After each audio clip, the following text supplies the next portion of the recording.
В наркопритоне фабрики героев Биода и благополучно проспали, а на связи Адельбриз. Привет, мои улиточки. Это такой спонтанный видос, даже скорее не видос, а что-то из разряда подкаста. Потому что, несмотря на то, что вчерашний Биода я благополучно просрала, спасибо Wi-Fi, который опять перестал работать. Но я все равно хочу как-то, не знаю, поделиться своим спичем насчет всей этой движухи с биониклами, потому что история достаточно, хоть и небольшая, но в ней есть своя прелесть, своя динамика, своя. И да, раз уж это спонтанный спич, записываться это все будет без сценария и одновременно попивая Эндергоз. Кстати, у меня новая баночка, зацените. Такой у меня еще не было. Ну и давайте начнем с довольно-таки банального вопроса.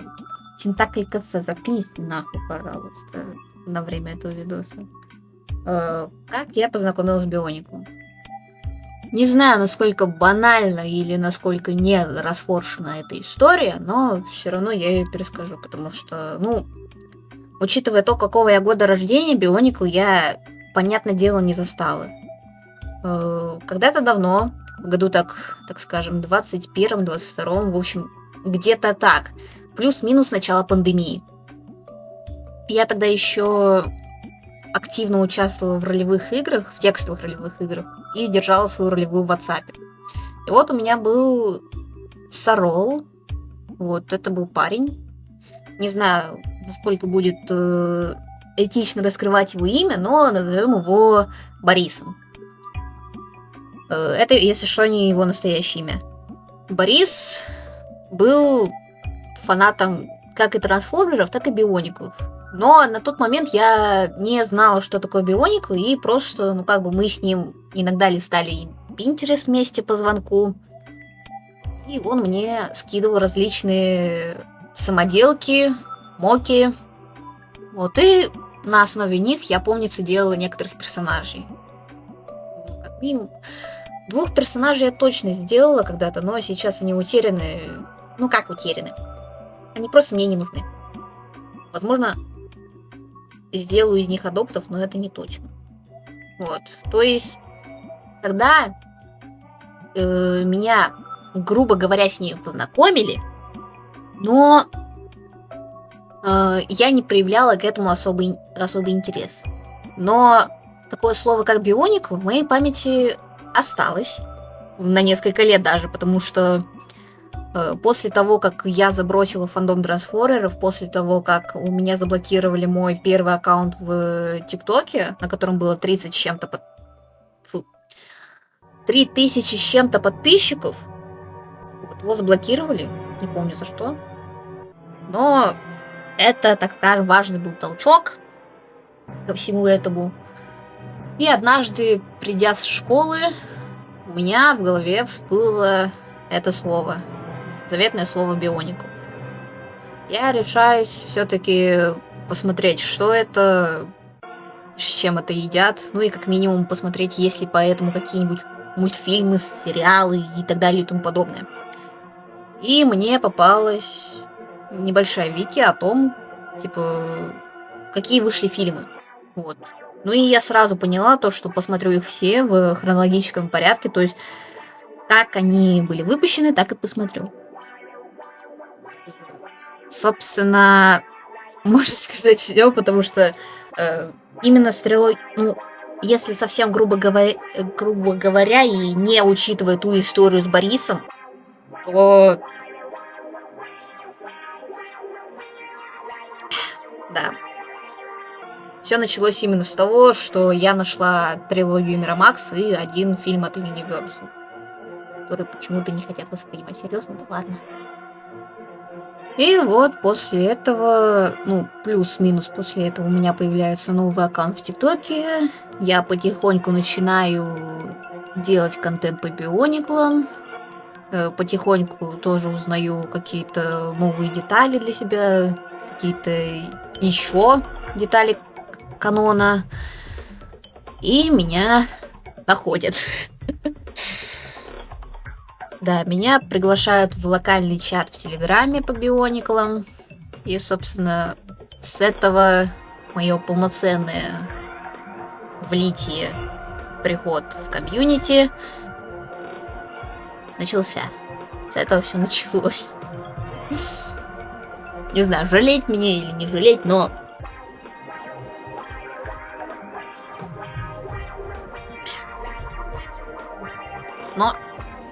Что было, то было. И с этого момента начинается мое путешествие конкретно в плане комьюнити лора. Комьюнити лора биониклов. Ади совсем с ума сошла. С этого начинается мое приключение, общение и так далее и тому подобное. Честно говоря, не жалею о том, что меня пригласили в тот чат, потому что я со всеми посралась. Как говорил один великий человек, было и было, похуй нахуй. Так что я не могу говорить плохо об этих людях. Нет, конечно, об одном могу, но о других, не могу. Даже о своем бывшем я вспоминаю с теплотой и любовью. Потому что, первый и, получается, единственный интернет-отношения, где я хоть что-то чувствовала.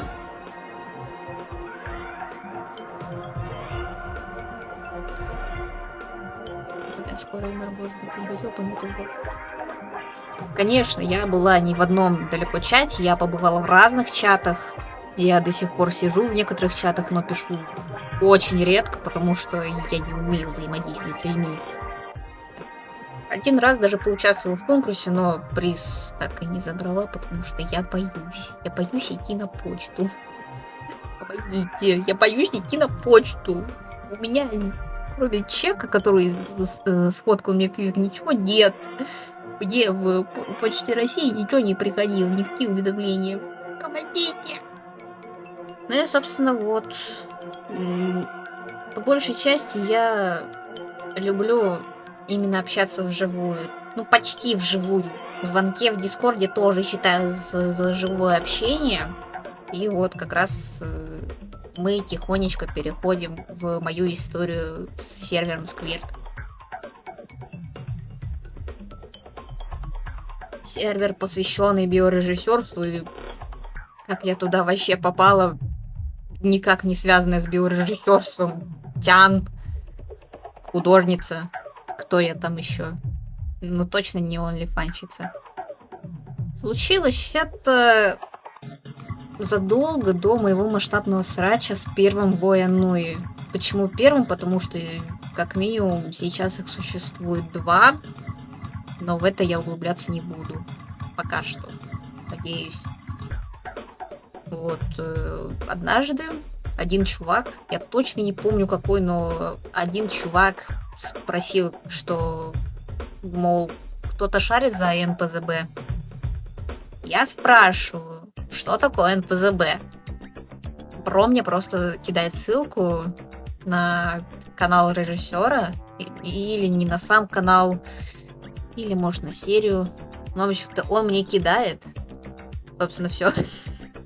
Нет, на самом-то деле, еще задолго до этого момента я находила далекий путь от Гианганера. Вот. Но я не поняла, о чем далекий путь, где мои канон-персонажи, что это такое. Да, блин, честно говоря, я тогда далекий путь поставила чисто на фон, пока я сидела и что-то рисовала.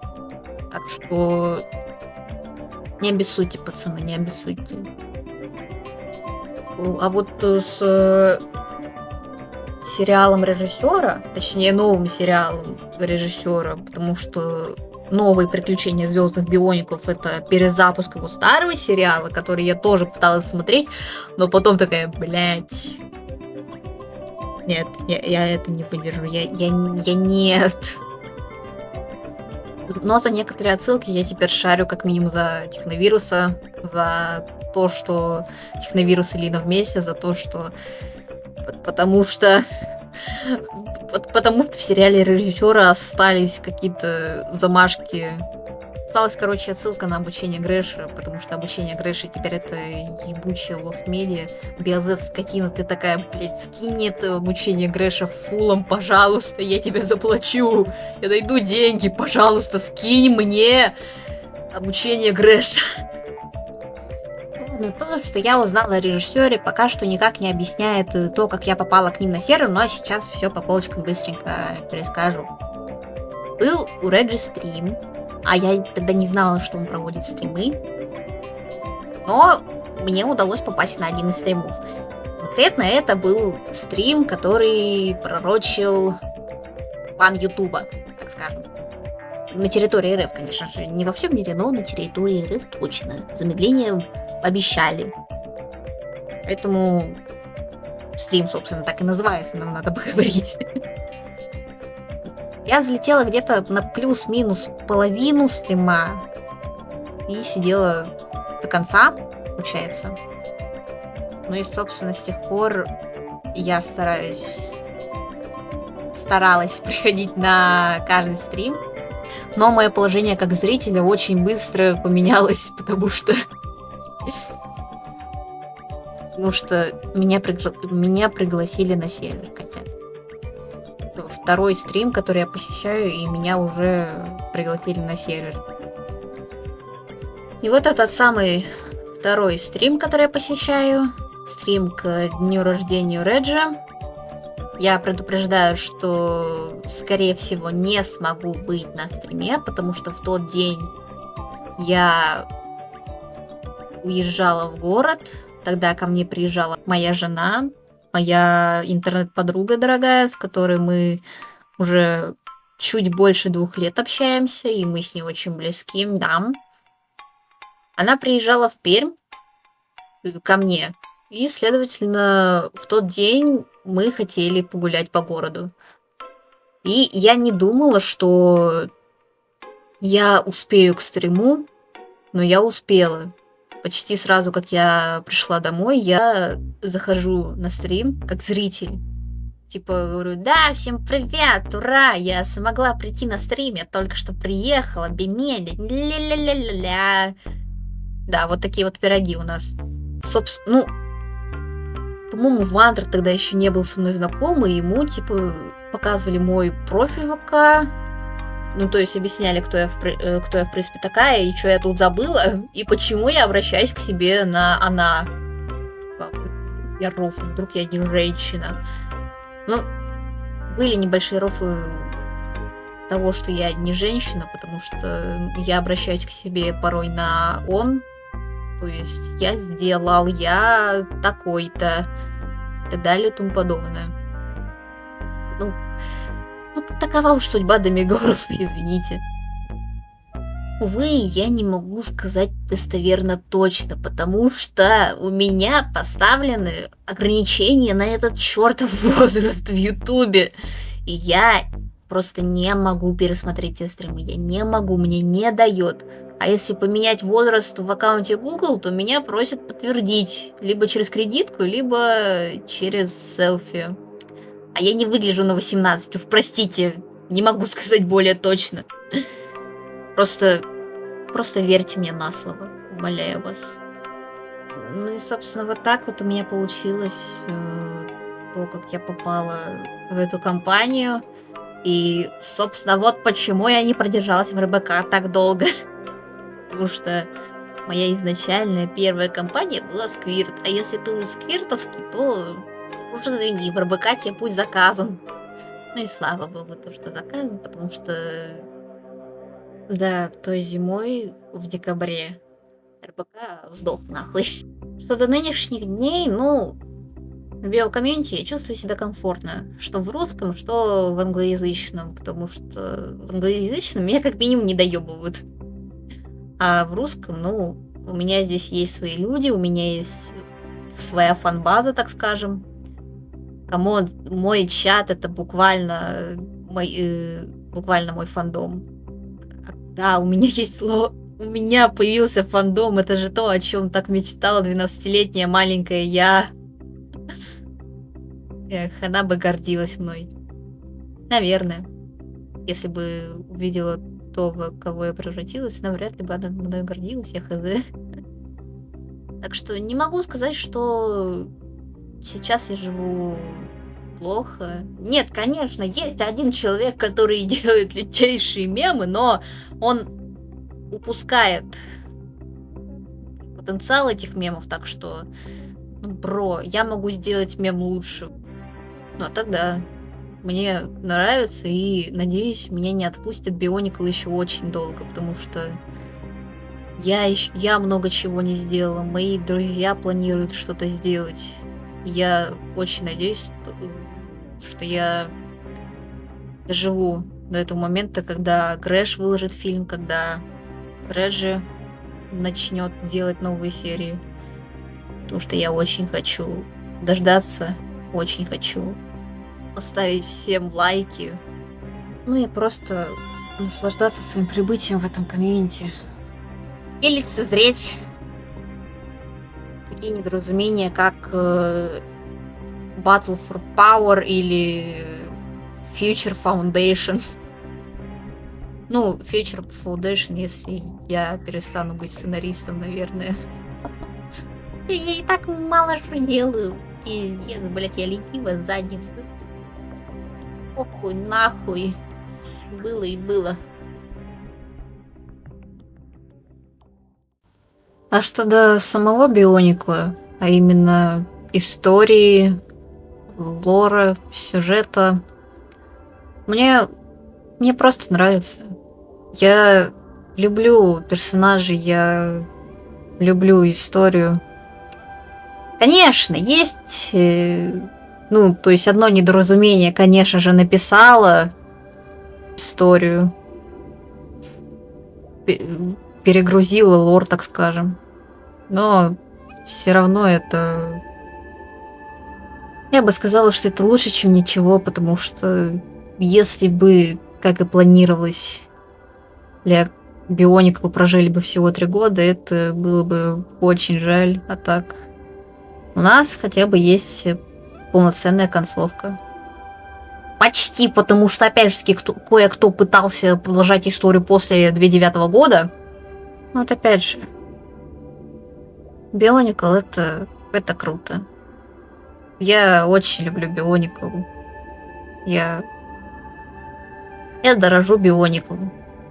Да и не только Бионикл, но я думаю, вы уловили суть моих мыслей. Так что, раз уж каждый год мы все дружно празднуем Бионикл Day, то давайте точно так же не будем забывать о Бионикл, о наследии Бионикл, фабрике героев, втором поколении. Да, они не такие хорошие, как первое поколение, но и в первом поколении тоже свои косяки есть. Так что с прошедшим вас Bionicle Day. Мне очень жаль то, что я не успела ничего подготовить. В принципе, как и в прошлый раз. Я тоже не успела ничего подготовить. Но на этот раз я хотя бы вот так вот поболтала с вами. Я очень рада. Я рада, что все мы хотя бы раз в году, 1-2 раза в году можем заявить о Бионикл, поболтать о Бионикл, и несмотря на различия между нами, мы все в одном фандоме. Если вы говорите на русском языке, если вы говорите на английском языке, без разницы, все мы Биониклы, дамы и господа. Все мы Биониклы. Как говорится, по всем 3 добродетелям у нас с вами один долг, и все мы едины одной судьбой. Unity, Duty and Destiny.